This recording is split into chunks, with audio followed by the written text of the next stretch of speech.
আল্লাহ সুবহানাহু ইনশাআল্লাহ আমি সচক্ষে দেখেছি আল্লাহর নুসরত এবং গায়েবী মদদ আমি সচক্ষে প্রত্যক্ষ করেছি।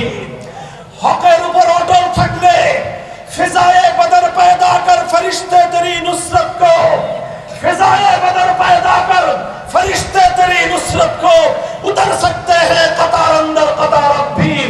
आजो तुम्हें शेखुल हिंदर मतो माथाয় কাফনের কাপড় বাঁধো, আজও তুমি শেখুল ইসলাম মাদানির মতো বুকের মধ্যে হিম্মত ধারণ করো, আজও তুমি শেখুল হাদিসের মতো হুঙ্কার ছাড়ো, আজও তুমি প্রিন্সিপাল হাবিবুর রহমানের মতো দুঃসাহসী ভূমিকায় অবতীর্ণ হও।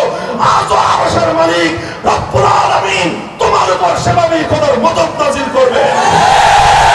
আল্লাহর মদদ যখন আসবে দুনিয়ার সমস্ত বড় বড় শক্তিগুলো তোমার সামনে ভেজা বেড়াল হয়ে যাবে। আল্লাহ পাক রব্বুল আলামিন এই হক এবং হক্কানিয়তের ঝান্ডা নিয়ে আমাদেরকে সামনে অগ্রসর হওয়ার তৌফিক দান করেন।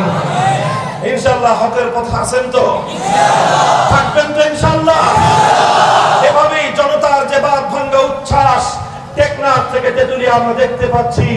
এই জাতির তরুণ প্রজন্ম আজকে আলেমদের উপর আস্থা রাখতে শুরু করেছে। ইনশাআল্লাহ উলামায়ে কেরাম যদি এই আস্থার মর্যাদা দিতে জানে, আগামীর বাংলাদেশ হবে ইসলামের বাংলাদেশ।